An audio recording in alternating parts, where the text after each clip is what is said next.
Hello, everyone. This is Megan, And this is Alana. and welcome to Tea Time Crimes.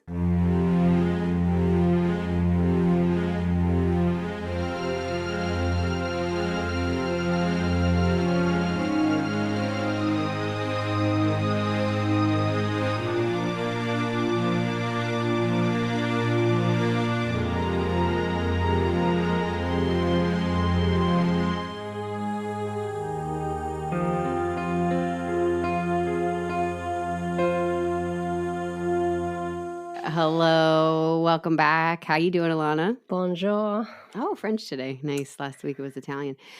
Or no, German, excuse me. How you doing? I'm good. We're in the middle of fall, and I am battling things, What does that mean? Christmas music. Well, when I was talking to you yesterday, which one of No. us casually started singing a Christmas carol? No, Which one of us? I don't think either, actually. You totally did. I think you might have misheard that. You dropped the first few notes and you immediately stopped yourself, hoping I wouldn't catch it, but I did. So just Look, embrace here's it. the Lean thing. in. No. You make fun of my strict rules, but it's for a reason. Okay, Bridge Kitty. Hi, Go to Bridge sleep. Kitty. He's with us forever now. Why I like Christmas music just to be in December, because if you stretch it too long, it's not as special. That's why you can't go to Disneyland every month, because it's not special anymore. That's why I think this way, because I want it to be special, because I love the Christmas time. It's the middle of November. So if people are stretching it by an extra 8 days, or I guess 2 weeks for you, most people use the rule that after Thanksgiving, it's a go. I know. Mine's December 1st. Oh, I know. I'm familiar with your rules. Oh, I mean, how's your candle rotation going? It's great. It is perfect. prime right now. Like, good, I have a fall candle in here, a fall candle out there. I even have fall diffusers in the hallway. Like, it is top notch right now. I'm nailing it. Oh, thank God. Because when your summer inventory creeps into your fall inventory, it's very anxiety producing. Yeah. I am getting a little nervous about the turn to winter, and so I'm gonna have to shuffle things around. It's definitely worth the time and effort you're putting into it. It is. Sure. And everybody should know about it. So yeah, exactly.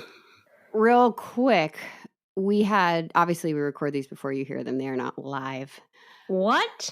You didn't tell me this. So we might have a couple off days coming up with the holidays, and it's the holidays. Come on. Also, my little guy had surgery recently, so I obviously did not record. So we burned through our cushion. So we'll let you know as soon as we know. We really try to get them out as quickly as we can, but we'll let you know.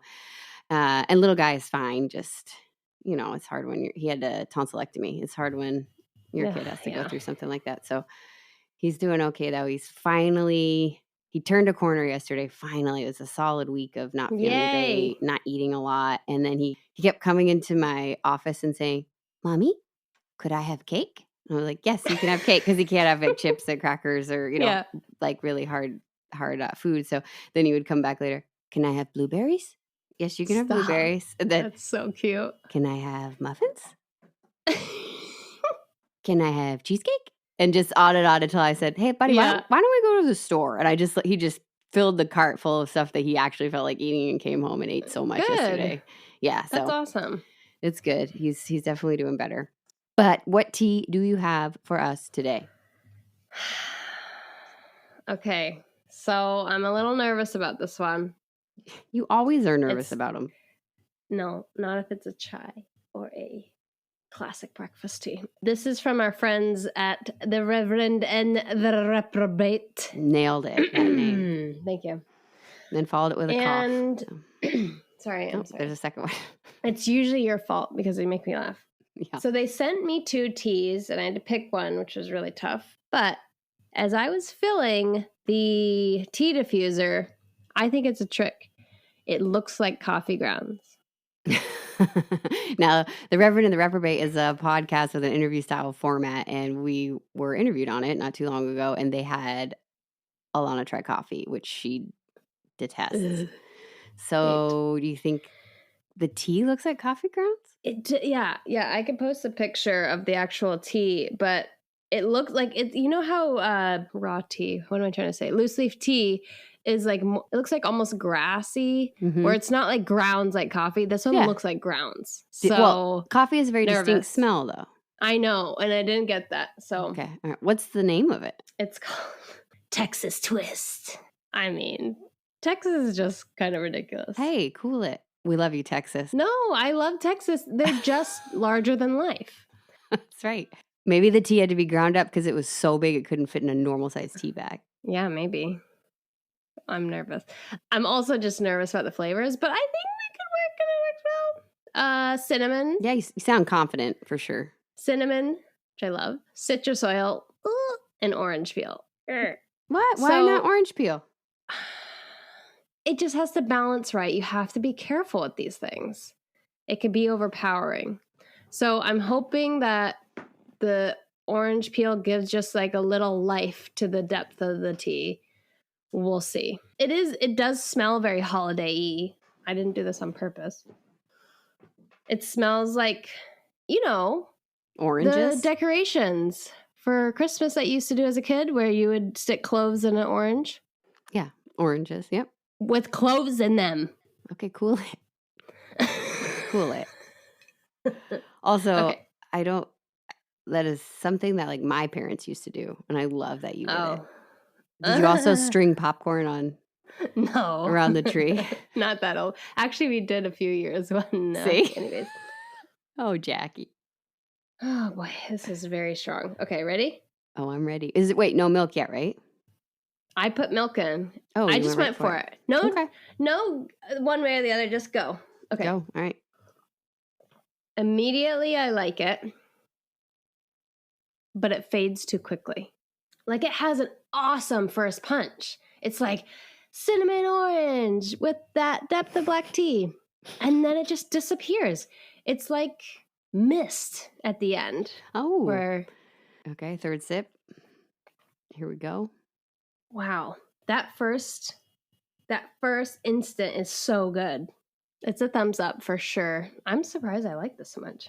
I'd say it's a disappearing thumbs up because it like gets you and then you want more and it leaves you. I have an idea. So just kind of rude. Take another sip. But then it'll be gone.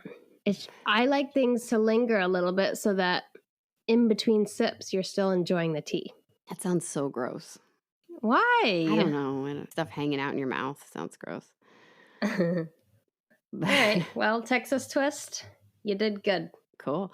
Who's the company? Beatitude. Nailed it. You want to spell it maybe? Beatitude. Why? When she does this, she shakes her head back and forth like it's gonna help. Like it's gonna like knock the letters around. B-E-A. Beautiful. No, I'm just kidding. B-E-A-T-I-T-U-D-E-S. Beatitude. Thank you to the Beatitude Company. It looks like it says sea turtles from here. I can't see it. I don't understand. Well, I'll post a picture and people can say how they'd say it. Yeah. Draw your own conclusions. It's a disappearing thumbs up. Thank you to the Reverend and the Reprobate. Okay. Ready for today? Let's do it. Okay. No, I don't like that. Why? What do you think is going to happen? You make me nervous. Everything makes you nervous. Only on this show. Please, you're nervous about your candle inventory and somebody humming a Christmas carol too soon. Ugh, that's true. All right, today we're going to talk about the Bandit Queen, Pearl Hart. Cool. I know, you're going to love it. You're going to love it. Oh my God. Yay. So in 1899, at the age of 28, Pearl Hart rose to infamy with her partner Joe Boot when they robbed a stagecoach in Arizona. Okay, can we just point out these names are amazing? I know. And 100% made up. So yeah, sure. Just like Perfume Harris. Yeah. Harris. I like that. That's actually probably someone's name. Perfume Harris, probably. Are you listening? So the idea of a female bandit is just shocking. Yeah. People love it, right? And they love to be shocked by it because you have a woman wearing pants, which is basically against the law, and with a gun ready to kill. Yeah. So people are shocked to their core. I'm so excited. And she became this kind of folk hero of the Wild West, and she's solidified in legends by refusing to wear women's clothes, excellent marksmanship, and at her own trial, she says, "I shall not be tried under a law in which my sex had no voice." Yeah, preach. I mean, it did nothing for her, but I appreciate the sentiment. But you're telling her story now, so who wins? Yeah. I mean, I'm sure she liked to live, but you know. But most of what was circulated about Pearl Hart was fables, tall tales, lies. Reporters came from all over to talk to her when she was in jail because she got caught. And they were happy to print any kind of rumor or sensational story, and Pearl was happy to let them. She didn't correct them. Okay. Let the rumors fly. Yeah. I love this. It's a classic Wild West outlaw type of thing to do. Yeah, so there were rumors floating around that she was from a wealthy family and she'd gone astray, which was very exciting. There were rumors that she'd married a gambling man with the last name Hart. And then Gambling man. Yeah. Like I say that. Thank you. They moved out west. There were rumors that she moved out west on her own and she was from Canada and supported herself by working very hard as a cook and like living this pious life until she turned into stagecoach robbery. None of those things are true. Oh. And it's not until recently by a pretty awesome book called Wildcat by John Boessenecker, I think. I was checking it beforehand. Sorry, John. It's an excellent book. Highly recommend. And the Audible version is really, really good. The narrator's fantastic. Nice. He dug into her life and he was able to piece together who she really was. And it is fascinating. So if you're thinking, oh, you robbed a stagecoach, that's kind of low on crime. I promise you this woman's life makes up for the lack of gore and blood. This is an Alana story for sure. She's going to be with us the whole time. Yeah. Feed me. So for starters, Pearl Hart is not her real name. It was her alias and kind of a persona that she adopted later in life to kind of fit the rugged, tough woman that she'd become, which I find fascinating because I'm a Janis Joplin fan. Yeah, I was just thinking. Janis Joplin did the same thing. Her persona that she called herself, her nickname was also Pearl. Mm-hmm. And Pearl was who she considered herself when she was like out in the public. Yeah. Which is just interesting. I don't know. Because Pearl doesn't necessarily seem like a hard name, but anyway. No, it doesn't. But if you flip it, if you're princess and you slit throats, that's kind of fun. Okay. I mean, in the context. All right. What do you think our names would be if we were outlaws? Mine would obviously be Pearl. I'd have to go that way. So anyway, before she was Pearl, she was Lily Naomi Davies, and she was born April 19th. I love that name. 1871 in Lindsay, which is in Ontario, Canada. Wow. Now, she was the third of several children born to Albert and Anna Davies, and she had an unbelievably rough childhood. Like, buckle up. It's pretty awful. The children had to work to put food on the table. There were several days where they were hungry, tired, dirty. And that's not the worst of what Pearl had to go through. So Albert, the children's father, get ready to hate. He was a fisherman, and he came into the town of Lindsay hoping to find work. Instead, he found Anna, who was described as sweet and kind and compassionate until the day she died. And for whatever reason, her and Albert got married in 1864. But whatever Anna saw in Albert faded real quick because she quickly found out that he was an alcoholic and a mean one. And he was often drunk. He was often arrested, drunken disorderlies. He was often out of work. He often beat her and the kids. And he was just a bad, bad dude. So this family is literally struggling to feed themselves. That's the mindset that Lily is growing up in. And they have to deal with like a useless, harmful father. Yeah, exactly. Not just useless, but harmful. Right. So as if all this isn't bad enough, in 1877, Lily's 6 years old. Albert is arrested for the attempted rape of a 14-year-old girl named Alice Timms. So Alice had been walking home. She stops to pick some berries off into a little clearing. When a large... Did you say she was foraging? One might say, but for berries, not for mushrooms. I mean, maybe a Okay. shroom got in there. So a large drunk man, later identified as Albert Davies, Yeah. attacks her. And as he's trying to rape her, her dog Hit him in was the with soft her. part. Her Yeah. dog. Yeah. And her dog flipped the script here, and Albert had to run for his life. Yeah, you better run. You better run. Okay. Dogs are the best, man. Like, I always feel safe when I'm walking my dog. I mean, I'm in a fine neighborhood, but just don't mess with the dog. Just don't do it. Oh, that's awesome. I wish she got him in the soft parts. Yeah, I knew you'd enjoy that. So, Alice's father still goes to the police. Albert is arrested. He's sentenced to 1 year in prison plus 12 lashes with the cat o' nine tails. Do you remember that from the Anne Bonny episode? Yes, I do. Which is, it's a whip, but it has 9 different ropes of varying lengths with like knots and sometimes pieces of metal. All over. So it really inflicts the maximum amount of pain. So he's gone 1 year is not enough, in my opinion. Agreed. So Albert does his time and returns meaner than ever.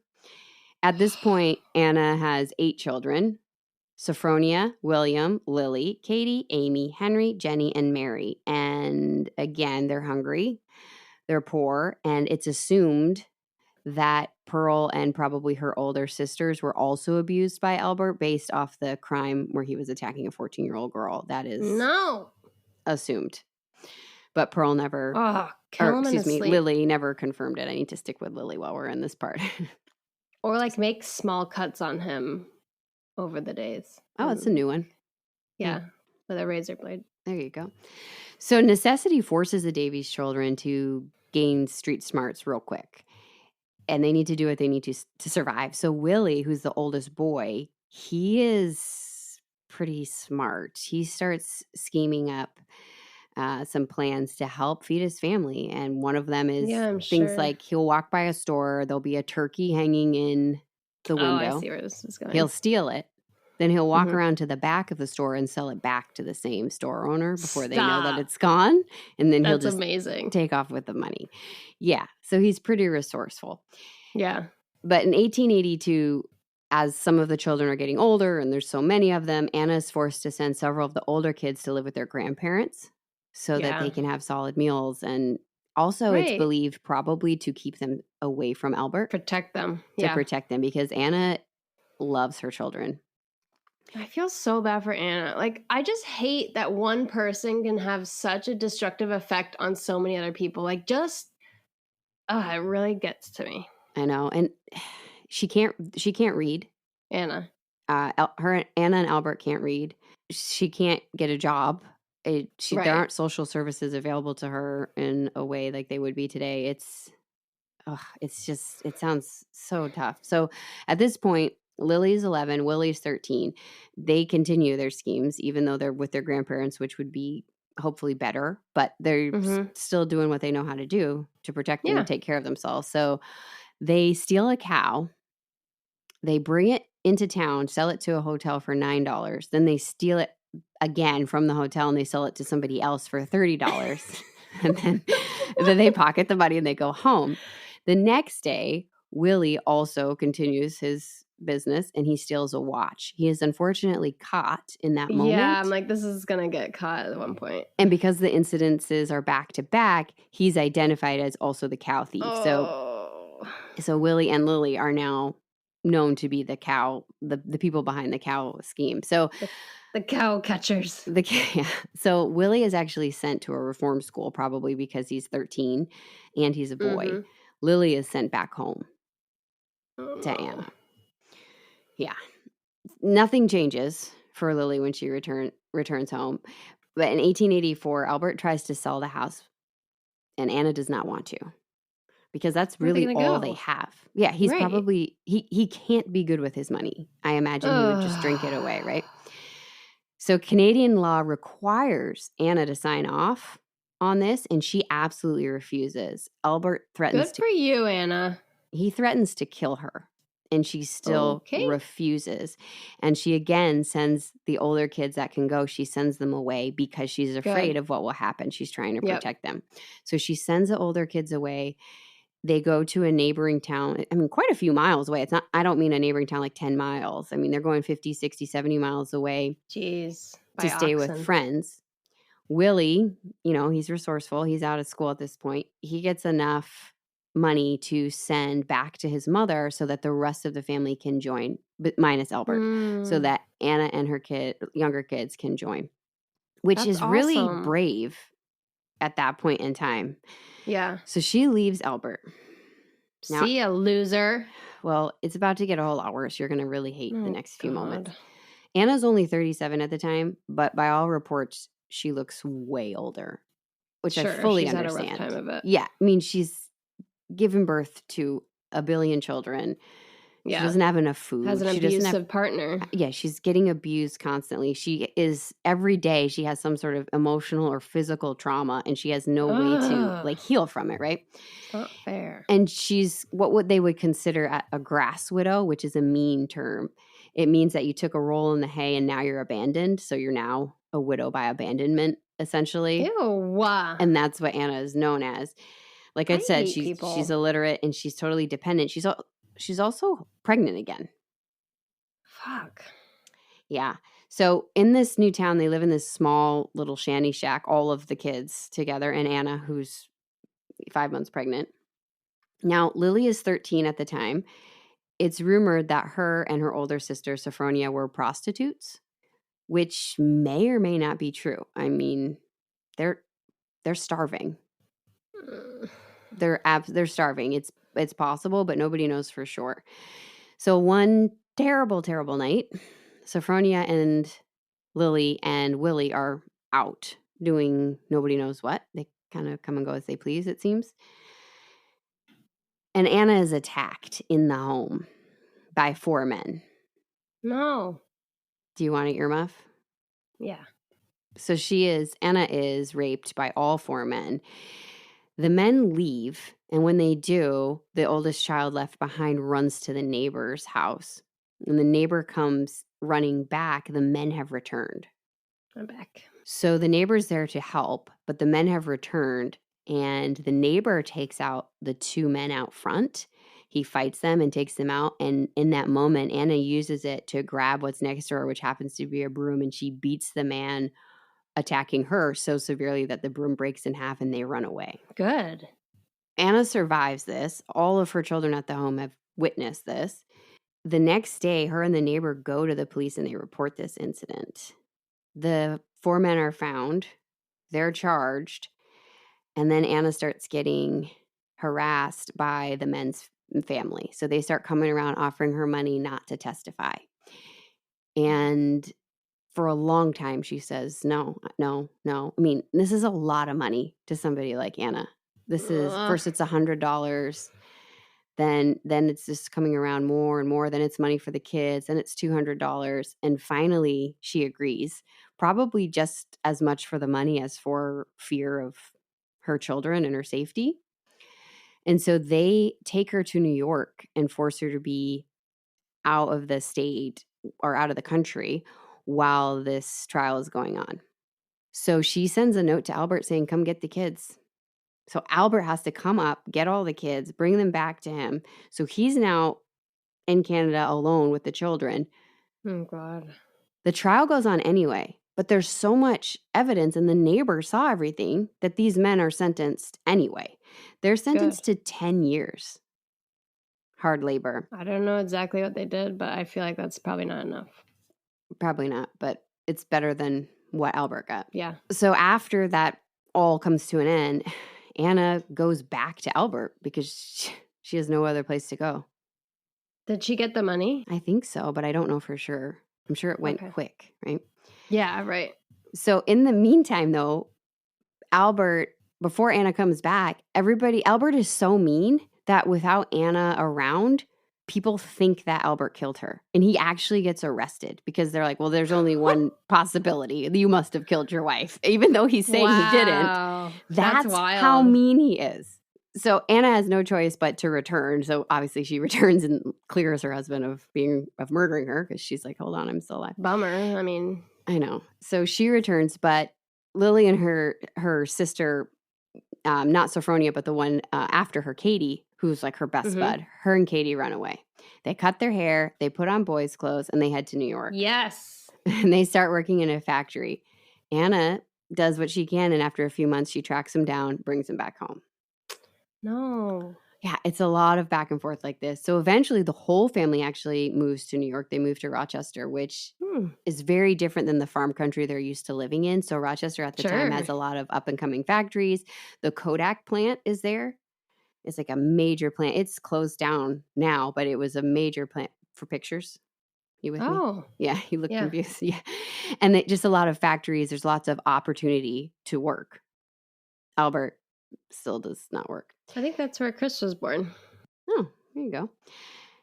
At the time, Lily is 15 and she starts dating somebody, a local carpenter, who she thinks might be her ticket out of this terrible world that she's living on. The problem is that he's 36 and he's already married. So gross. No, that's not cool. Anna finds out, and to her credit, she takes Lily down to the police station and she forces Lily to tell the policeman what happened. Good. Because consent is technically 16. So they arrest this man, and there's a hearing, and they decide that the anti-seduction law at the time stated that a man could not propose to a woman unless he meant it with like, you couldn't propose to somebody just to seduce them. You had to actually mean it. But they couldn't prove that this guy had actually proposed to Lily at any point. So it's fine. Okay. And so they released him. Wow. Holy That's moly. wild. Yeah. So Lily and Katie run away again. I mean, they just do this all the time. And they get work wherever they can. So this time they get work in a grocery store. I mean, this woman's she's not even a woman yet. She's a 15-year-old girl. And Katie's a year or two younger than her. Yeah, but they're so much older because of their childhood. I know. But just imagine that. I mean. I can't. I mean, what I was doing at 15. Right. Lord knows. Jeez. So they're working in this grocery store and, they've got a colorful past. But what happens is the people of the grocery store actually lock up their belongings, and Lily and Katie want to leave and they won't give them back to them. They want them to stay there and continue to work. So Lily just breaks in and takes her stuff back and leaves. And so the people who own the store report it to the police, and Lily just tells the police what happened. It's her shit. I know. That's what she says. So the police chief of the town actually feels sorry for Lily and Katie. He can see what's happening here, and he believes them. So he gives them money to go back home. Wow. Yeah, I know. Lily goes back home.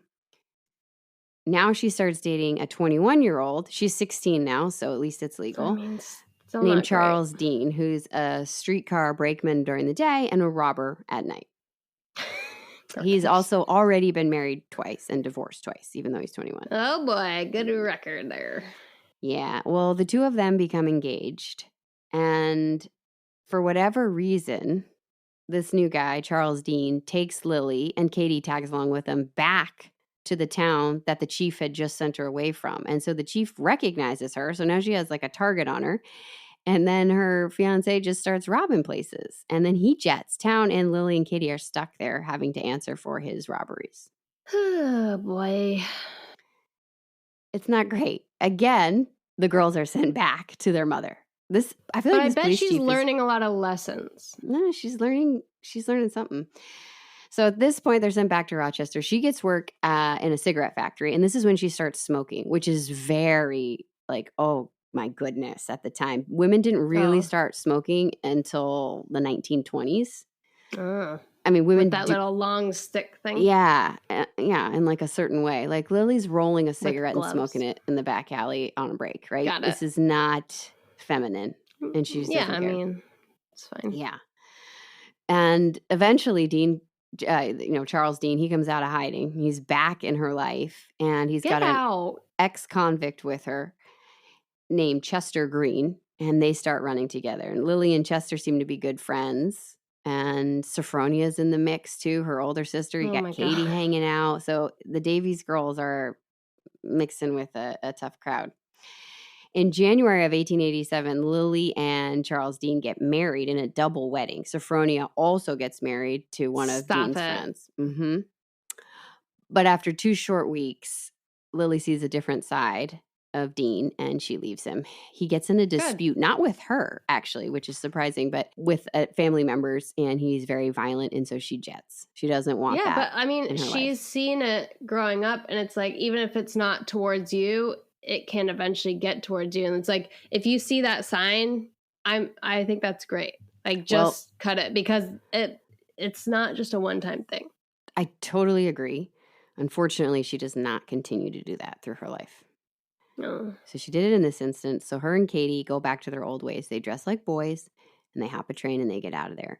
Now, they're dressing like boys for safety. They're less likely to get hassled if people think that they're men. And they also blend in. They won't stand out. So they cut their hair, everything, put on boys' clothes, get out of there. They're train hopping out to the Midwest. They're sleeping in barns. They're sleeping in boxcars.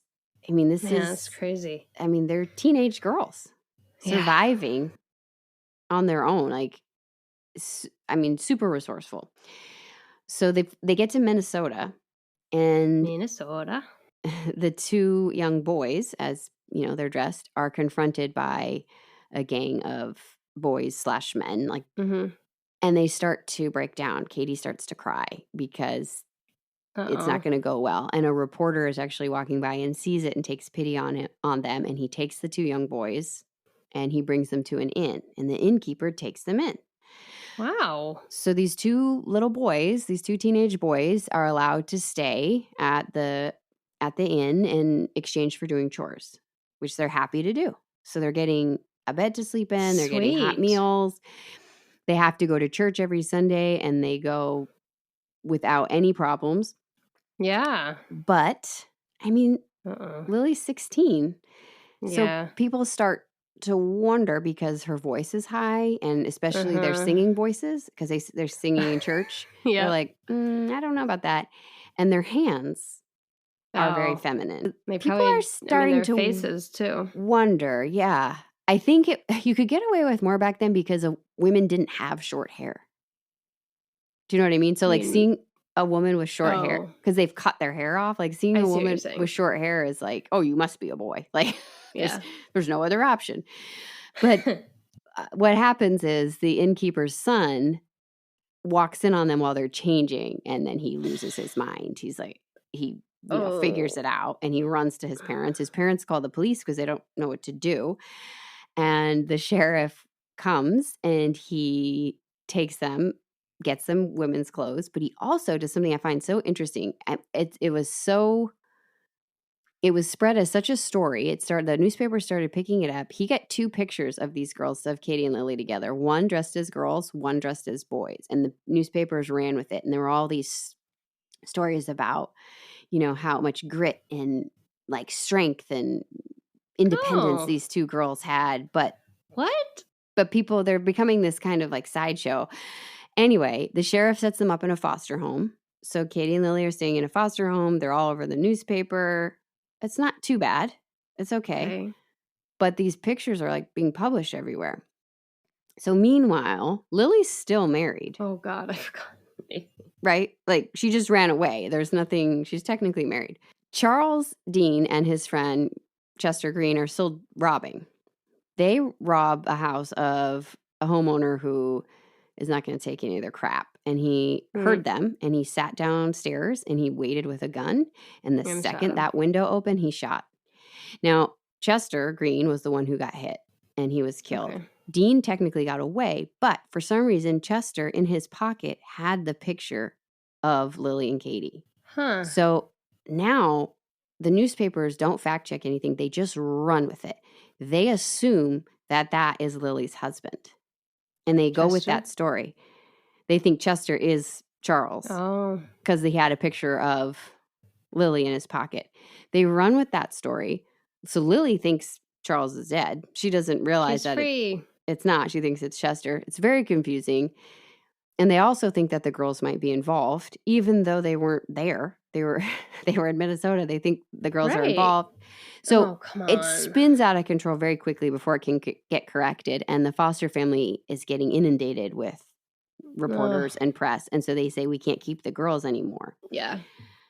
So the girls get sent to a school. The girls get sent to the House of the Good Shepherd, which is for unwed mothers, prostitutes, and incorrigible girls. It's so annoying. Wow. Yeah, I know. Okay. Like, yeah, I mean, have you had sex or have you talked back? Then you have to go to this reform school. Ay, ay, ay. Yikes. Anyway, they go to this school, and these two kill me. They just keep escaping, and they just keep getting picked up and going to a different school. They're doing things like tying sheets together and climbing out the windows and then just hitting the streets again. I mean, they're just like, we're not going to do this anymore. I love it. And they keep getting sent back. They either get sent back to Anna or they get sent to a different school. I mean, they're just bouncing around. The one good thing that came from all of these reform schools is that they learned to read and write. Oh, good. Now, in 1890, Lily is officially released from whatever reform school she'd been in most recently. She was in and out of a ton. And she goes to find her sister, Katie, who had managed to get out earlier and escaped. And at this point, Katie is for sure a prostitute in a brothel. And I didn't realize this, but there are actually levels to prostitution. I mean, maybe there are still, but I mean now at this time. So there's the top level of the upper class, which is the courtesan, and then there are the parlor girls, which is the middle class, and then there's like the cheap brothels, saloons, that's in the middle, and then there are cribs, which ladies are in the window, like on display, and they service up to 30 men a day. That's yeah, and then there are streetwalkers. So got those it. are the levels. So it's believed that Katie worked for the famous Madam Pearl Hart. So you see where this is going. And so when Katie is working, she calls herself Minnie Hart. It was customary that you would take on the last name of your madam. Okay. And then Katie didn't use her real name. Katie's only 16, and Lily's not much older. Katie actually opens up her own house for a brief moment in time, and Lily works with her there. It's during this time that she meets probably the meanest of the bunch. His name is Dan Bandman, and he comes from a well-to-do family. So he's educated, he's a talented musician, but he's also a morphine addict. Oh. And he's abusive. So Great. The cycle is about to repeat. The couple take off. I guess they got married, but I don't know that she actually ever got divorced from Dean, or if she ever actually married Dean. I'm not sure. Yeah. But I think they get married as far as they know. And they move to Chicago. Immediately, Dan starts being abusive to Lily. Like, why? Why are people like this? Like, they're so pathetic and insecure that they just have to take it out on whatever's closest to them. I hate those people. Yes. She leaves and comes back, just like the cycle of abuse plays out. In 1893, she runs away from Dan and she goes to Colorado. Here, she finds work in a brothel. There are hundreds of minors, and so working in a brothel is a pretty good gig. There's like lots of opportunity in that.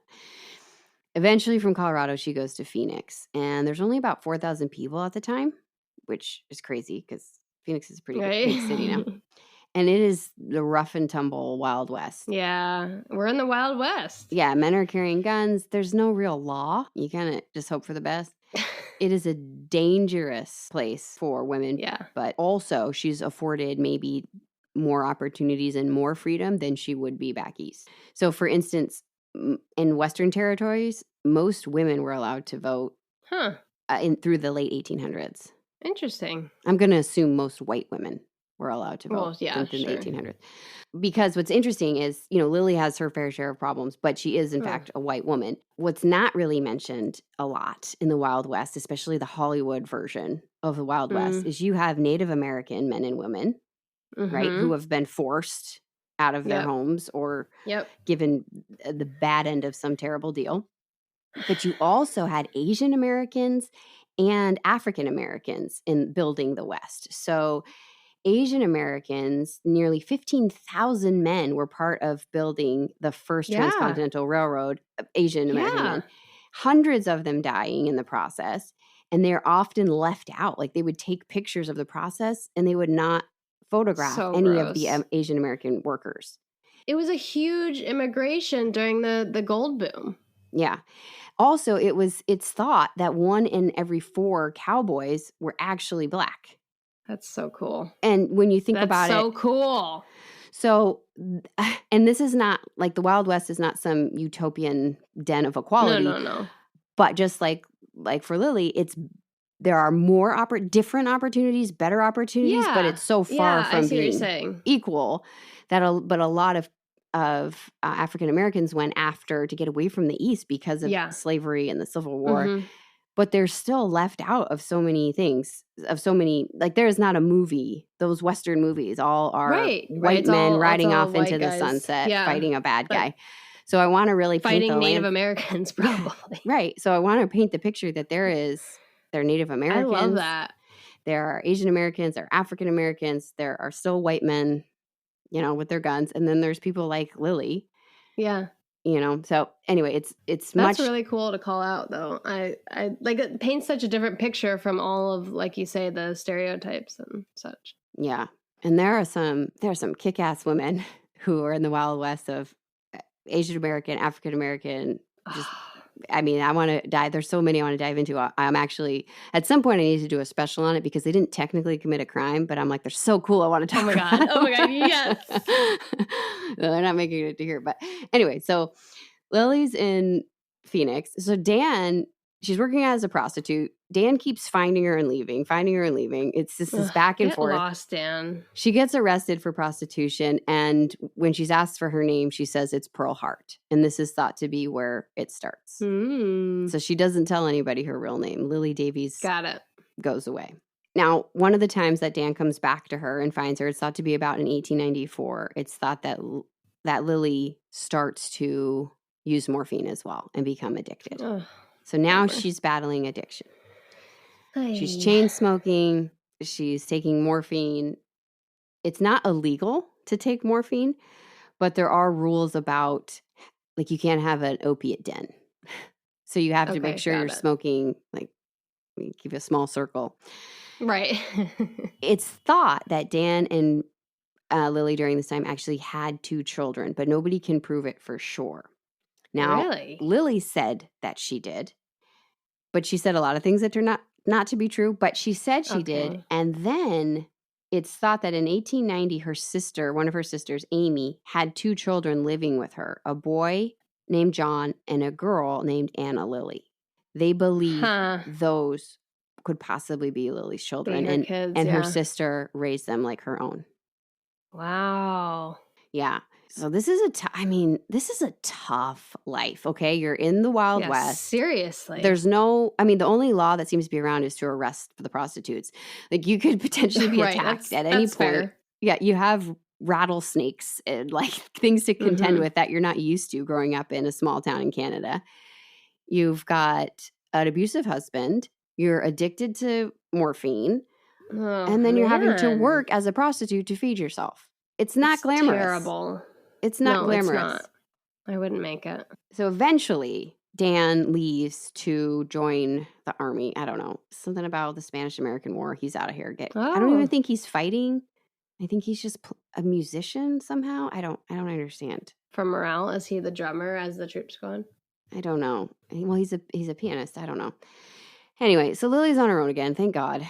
She moves to Mammoth, which is southeast of Phoenix, which is another gold mining town.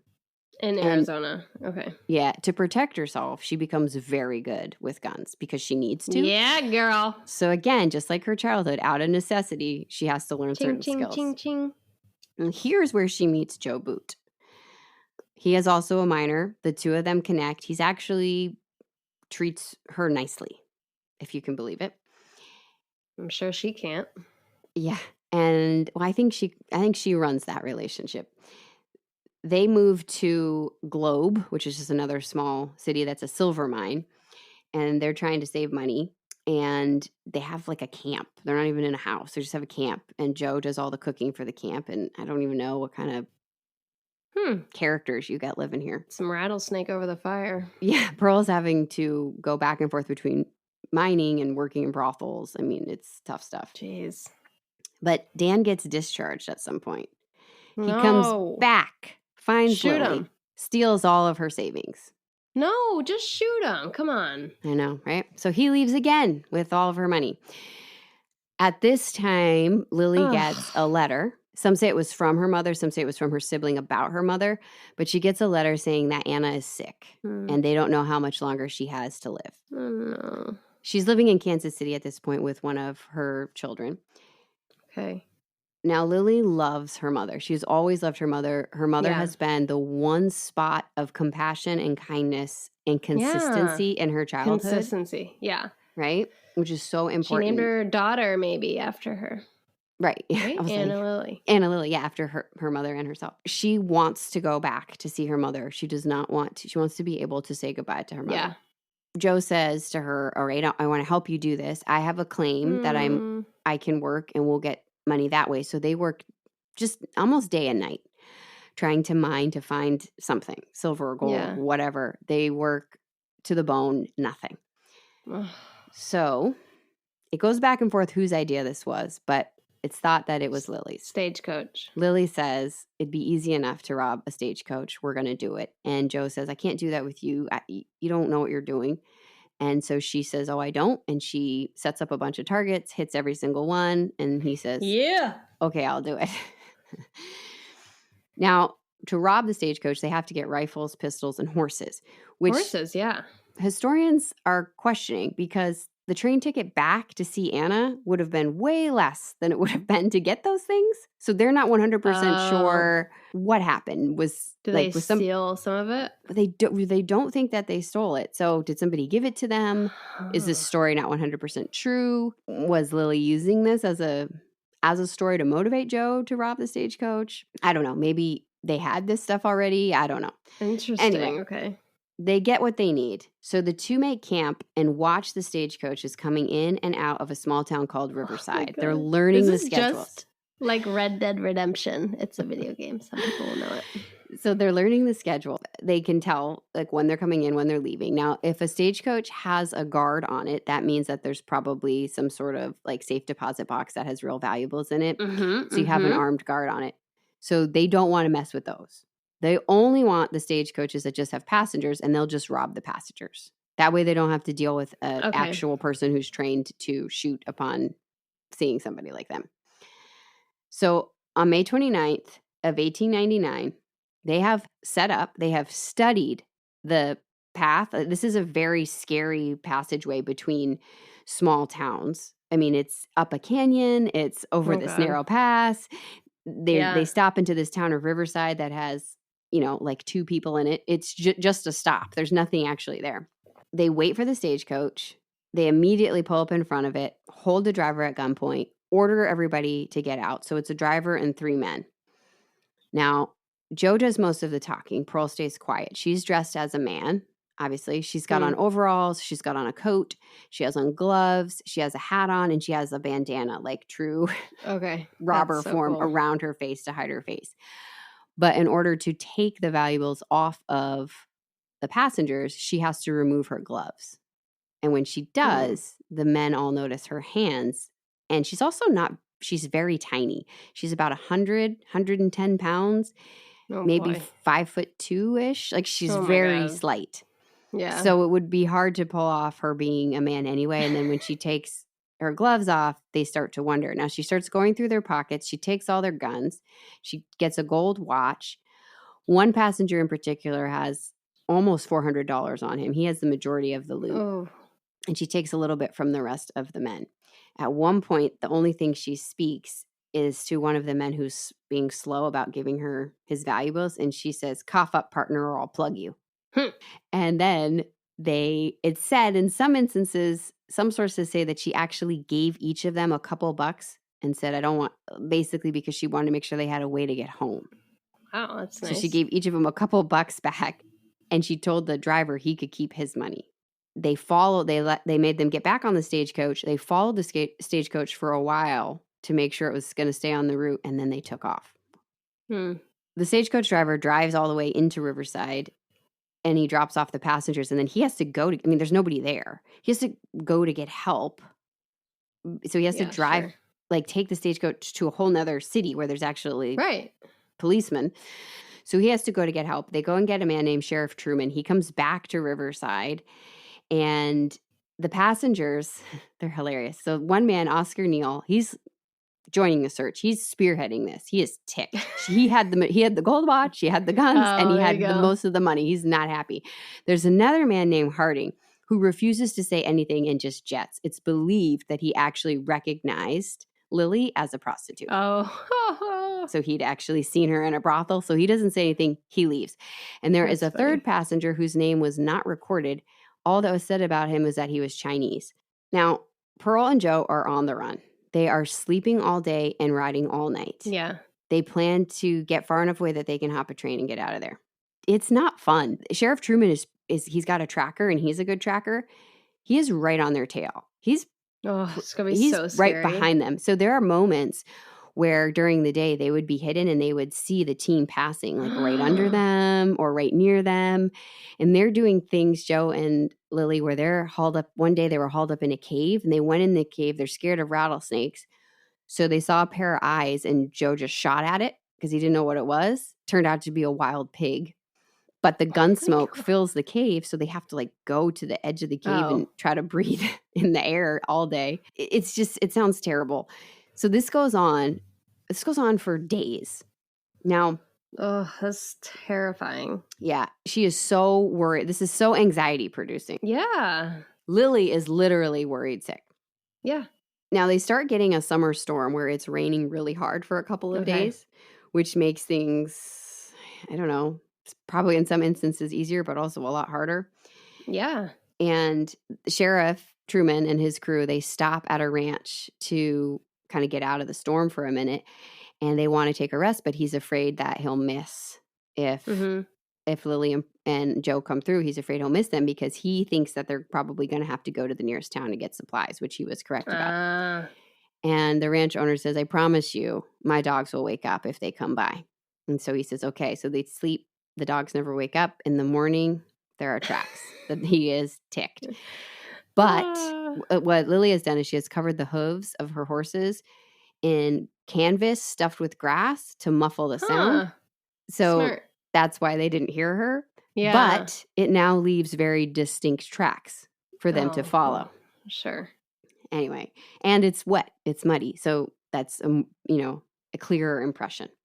So 5 days later, the two are captured. Now, Sheriff Truman sounds like a pretty smart man. He sees where they are, or they have set up camp, and he waits, and he sits back, and he hangs back, and he waits till they fall asleep so that it will be a peaceful takeover. He waits until they're asleep, and then he and two other men approach them, guns drawn.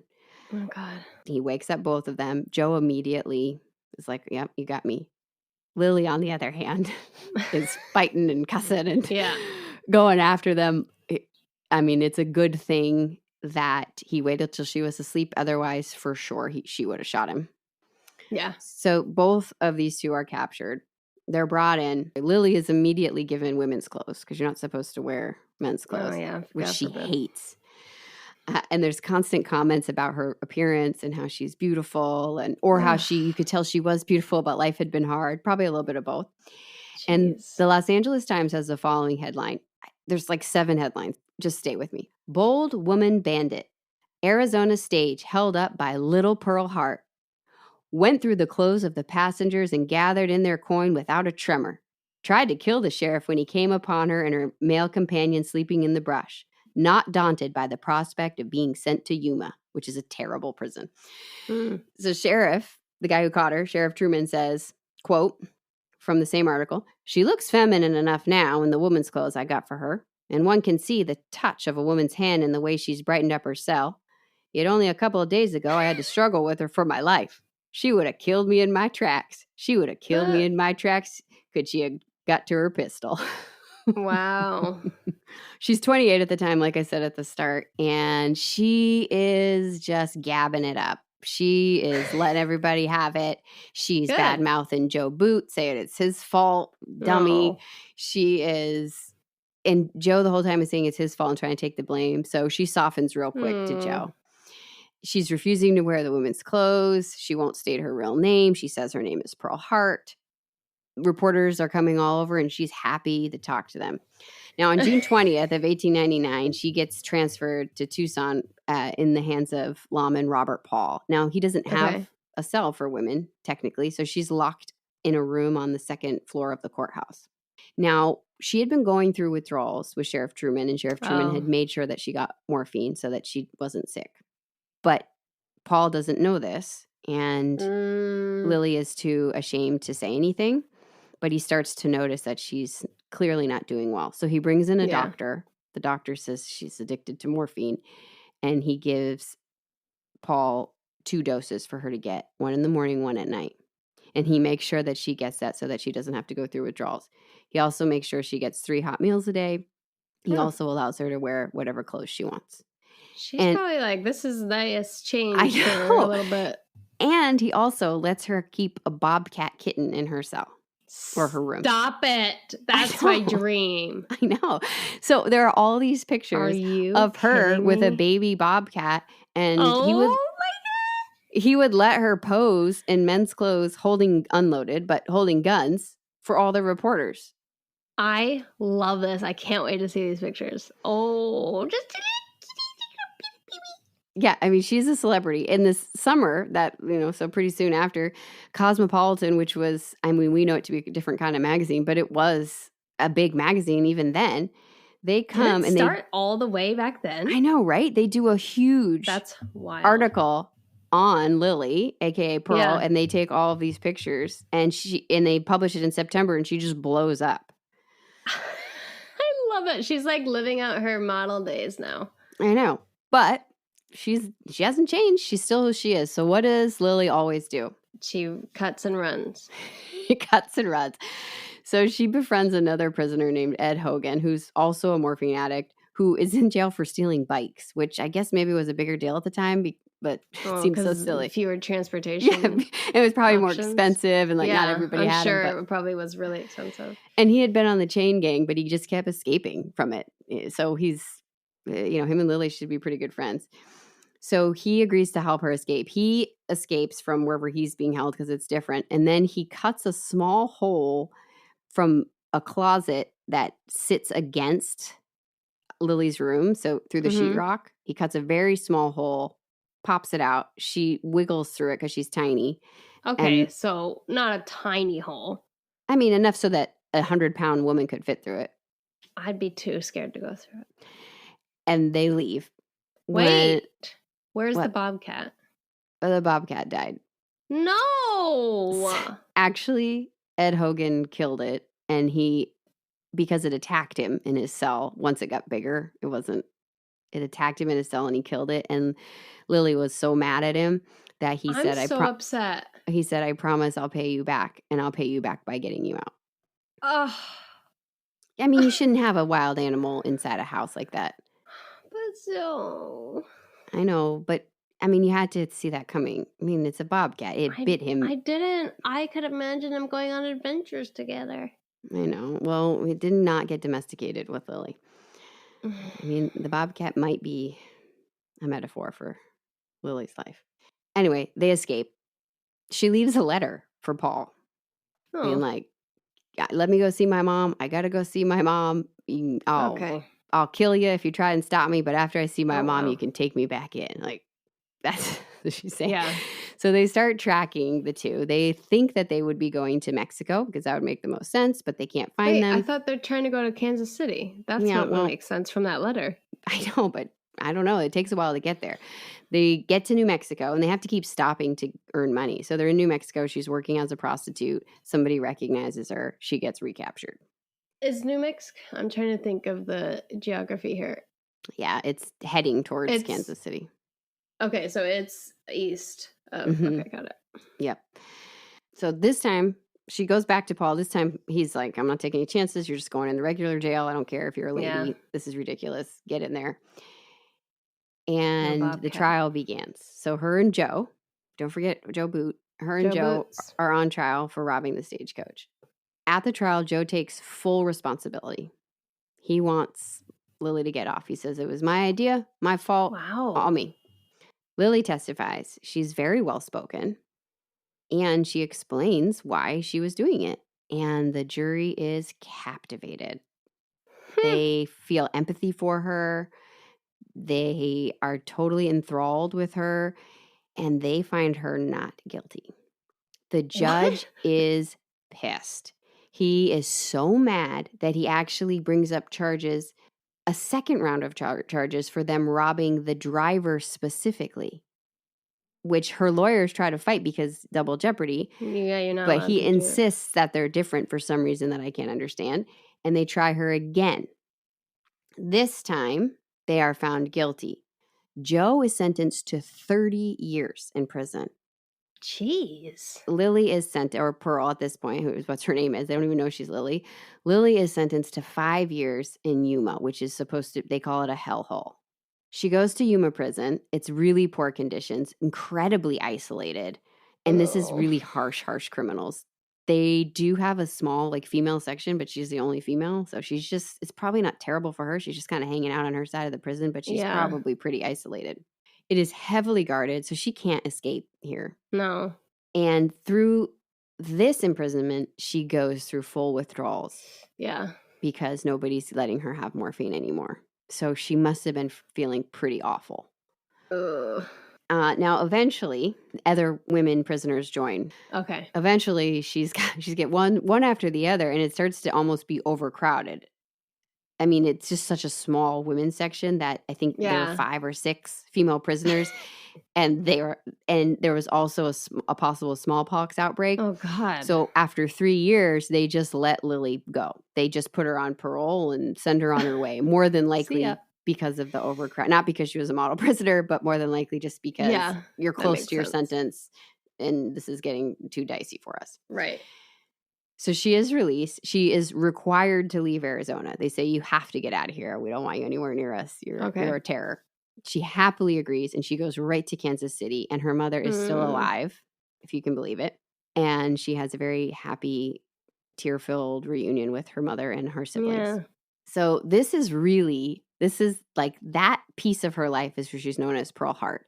She tries to shed that after this point in time. Okay. She doesn't want to be linked to this kind of notoriety and this kind of press. So she tries to keep quiet about it. She goes back to being Lily. Yeah. It's assumed. And she opens up a cigar shop, and she tries to just live the straight and narrow. She gets married a couple more times. She marries a man who is 23 when she's 32, but she tells him she's 23. They get married. They get married for a minute. That doesn't work out, and she gets married again to a man named Earl Lighthawk, but Lighthawk is his stage name. It's not his real name, and he's an actor. Lily also claims that she's an actor, but nobody's ever heard of her being in anything. What's interesting is that this time Katie, you remember her best bud, Katie's been living a pretty hard life as well. Oh. And a lot of it's covered in the book. It's really fascinating. Katie's just as impressive. She is pretty cool. So she's writing her own plays. She's actually she wrote a play based off of what happened to Lily. That's so cool. She's writing plays, and she's acting in them, and she's kind of doing her thing. Yeah. So Lily is living this quiet life. Her and Earl have a daughter that they raise together. Okay. So, I mean, it's the only daughter that she raises with her, so whether or not those other 2 were hers or not. Albert Davies, Anna has left him for good. Bye. She remarries a very nice man who's a Civil War veteran, and she lives out the rest of her years peacefully on a farm until she dies at the age of 68. Albert Davies is totally alone, abandoned. Good. Nobody will visit him. He's a mean old man. He basically just drinks all day, and then he rows home in a canoe at night from the bars, and he gets mixed up, and he drowns. And he dies. See ya. Peace out. So in 1935, Lily becomes sick, and at the age of 64, she passes away with her daughter by her side. Now, everybody believes that she lived into the 50s because there is a woman by the name of Pearl Bywater who is thought to be this Lily Davies, this Pearl Hart, but it is not. Historians have looked into it, and it was just another woman named Pearl who lived in the area of Arizona. So it was not, in fact, like, even if you look up on Wikipedia, even if you look up online, most articles will reference that Pearl Hart lived until 1955, I believe. But gotta edit that Wikipedia page. Lily Davies died in May 9th, 1935, and she died from complications just from years of morphine Yeah. use and living Seriously. hard and Hard life. and she had heart and respiratory Ugh. issues. Okay. But like this story to me, the fact that she was held up a stagecoach is not the most interesting thing to me about Lily/Pearl.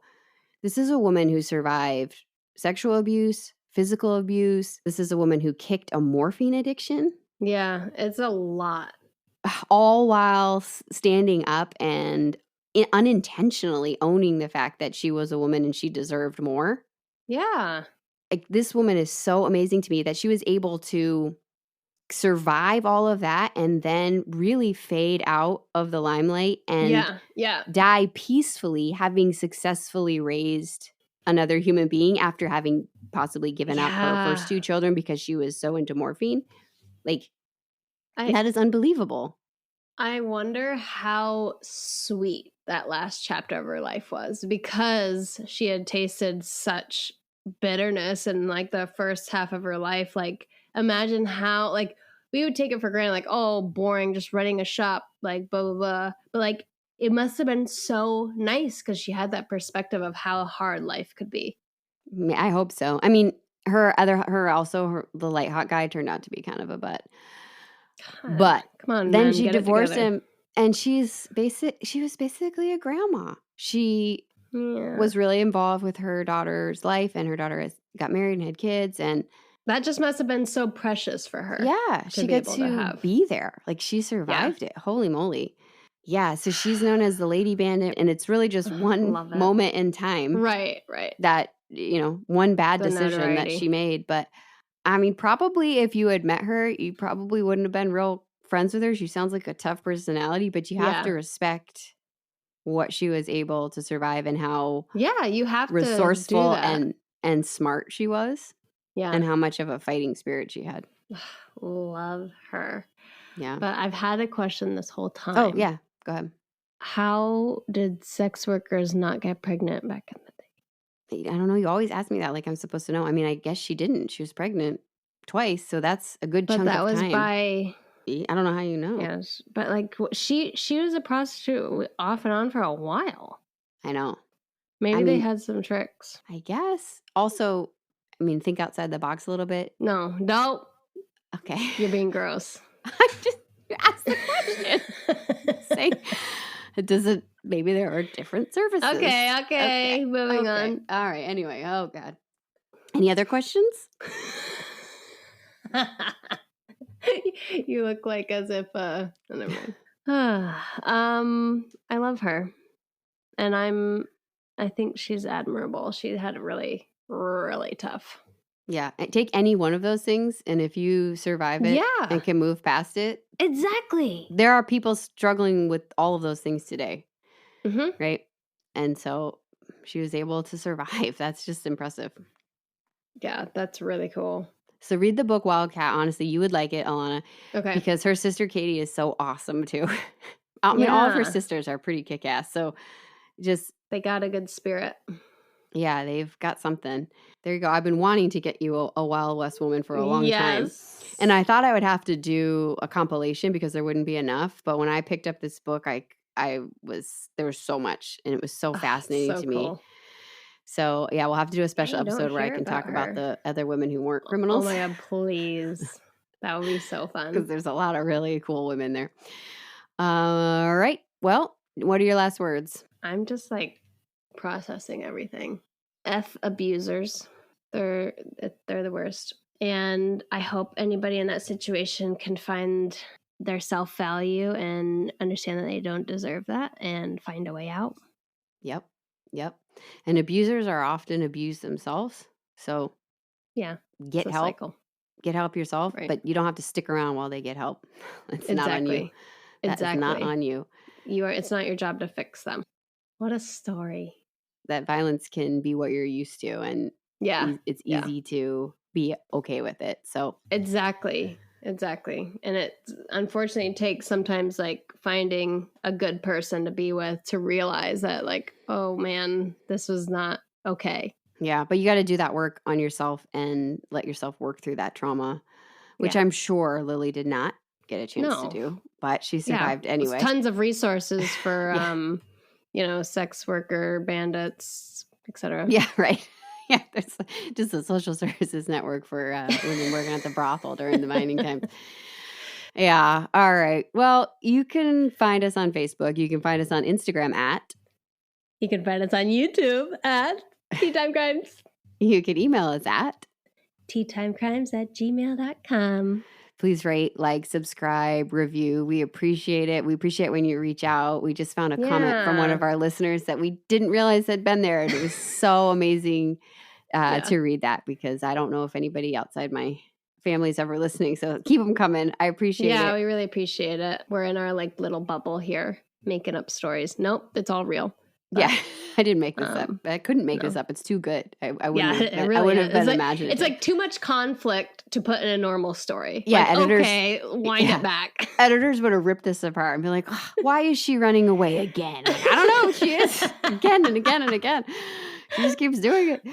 All right. Hopefully we'll be here next week. We'll keep you updated. We'll try to get back to the mic for you. But thank you so much for listening. Keep an eye on Instagram, and we'll let you know if what's going on for releases. Slipped into your New Zealand accent. Oops. Thank you for listening. Bye. Goodbye.